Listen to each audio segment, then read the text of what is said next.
નમસ્કાર દર્શક મિત્રો, એચડી ન્યૂઝમાં આપનું હાર્દિક સ્વાગત છે। હું છું આપની સાથે આરડી વાઘેલા। જોઈએ આજના મુખ્ય સમાચાર। અંકલેશ્વરની ફેડરલ બેંકમાં બારબોર બંદૂક અને જીવતા કારતૂસ સાથે સિક્યુરિટી ગાર્ડની ધરપકડ કરતી એસઓજી।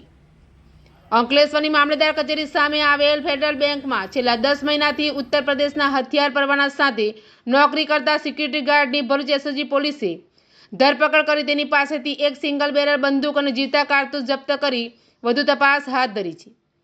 ભરૂચ એસઓજીની સ્ટાફ અંકલેશ્વર વિસ્તારમાં પેટ્રોલિંગમાં હતો તે દરમિયાન મામલતદાર કચેરી સામે આવેલ ફેડરલ બેંકમાં છેલ્લા 10 મહિનાથી હથિયારધારી સિક્યુરિટી ગાર્ડ જય સુરેન્દ્રનાથ મિશ્રા તેના ઉત્તર પ્રદેશના હથિયાર પરવાના સાથે નોકરી કરે છે અને જે અંગે ભરૂચ જિલ્લા મેજિસ્ટ્રેટ અને સ્થાનિક પોલીસ મથકમાં હથિયાર અંગે કોઈ નોંધણી કરાવી ન હોવાની માહિતી મળી હતી। જે મળેલી માહિતીના આધારે એસઓજીની ટીમે તપાસ કરતા સિક્યુરિટી ગાર્ડ જય સુરેન્દ્રનાથ મિશ્રા પાસેથી એક સિંગલ બેરલ બંદૂક અને 5 નગ જીવતા કારતૂસ મળી આવ્યા હતા।